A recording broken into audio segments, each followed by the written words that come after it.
आज हम स्टडी करेंगे rancidity of fats and oil. Fats और आयल जब ख़राब हो जाते हैं, स्पाइल हो जाते हैं, ठीक है, और उनमें से फाउल स्मेल आती है और उनका टेस्ट चेंज हो जाता है, ठीक है, एट रूम टेम्परेचर, तो हम कहते हैं कि इस कंडीशन को हम कहते हैं रेंसिडिटी। अब रेंसिडिटी होती क्यों है, इसकी क्या वजह है? इसकी वजह नंबर एक हम देखते हैं कि ऑक्सीडेशन की वजह से, और नंबर टू हम देखते हैं कि हाइड्रोलिसिस की वजह से।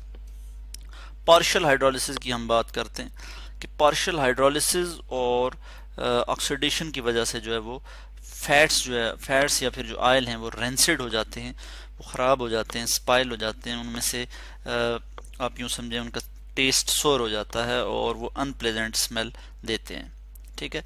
अब हम देख लेते हैं कि किस तरह से इनकी हाइड्रोलिसिस होती है या फिर ऑक्सीडेशन होती है। तो ऑक्सीडेशन इस तरह से हो सकती है कि अगर हम जो फैट्स और जो आयल हैं, अगर हम उनको ओपन एयर में रख लेते हैं तो उनकी ऑटो ऑक्सीडेशन स्टार्ट हो जाती है, ठीक है, ऑक्सीजन उनके साथ कंबाइन होना शुरू हो जाता है।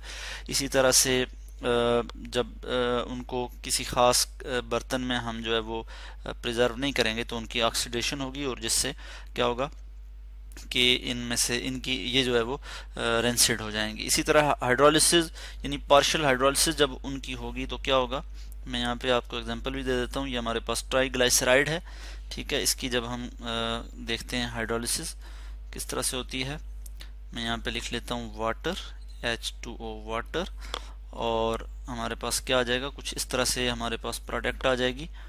मैं यहाँ पे प्रोडक्ट भी लिख लूँगा कि यहाँ पे हमारे पास ये आ जाएगी जी प्रोडक्ट, प्लस जो है यहाँ पे एक मॉलिक्यूल आ जाएगा कार्बोक्सिलिक एसिड का, जिसको मैं यहाँ इस तरह से लिख लूँगा RCOOH कार्बोक्सिलिक एसिड।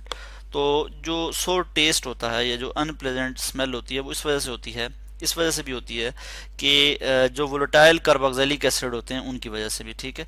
अब इसकी हाइड्रोलिसिस हुई तो एक जो कार्बोक्सिलिक एसिड यहाँ से कार्बोक्सिलिक एसिड बन के निकल गया यहाँ से, और हाइड्रोजन जो है वो यहाँ पे आके अटैच हो गया, यानी हाइड्रोक्सिल ग्रुप यहाँ पे आ गया, ठीक है। तो इस वजह से एक सोर टेस्ट जो है वो हमें जो है वो फील होती है। इसी तरह से जो आयल होते हैं, आयल में क्या होता है कि अनसैचुरेटेड फैटी एसिड्स होते हैं। अनसैचुरेटेड फैटी एसिड्स जो होते हैं उनमें क्या होता है, यानी जो हाइड्रोकार्बन चेन होती है उसमें डबल बॉन्ड होता है, अनसैचुरेशन होती है, तो डबल बॉन्ड की फिर जो है ऑक्सीडेशन हो जाती है। और इस तरह से हम कहते हैं कि जो ऑक्सीडेशन और हाइड्रोलिसिस जो है इसकी वजह से क्या होता है जी, rancidity of fats and oils जो है वो होती है, ठीक है। और सारे प्रोसेस को हम कहते हैं रेंसिडिफिकेशन।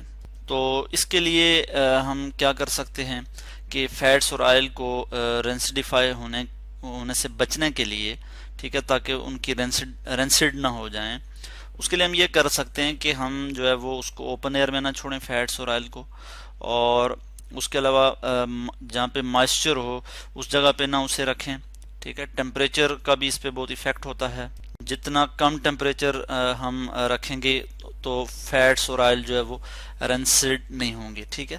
तो इस तरह से हमने आज स्टडी किया rancidity of fats and IELTS.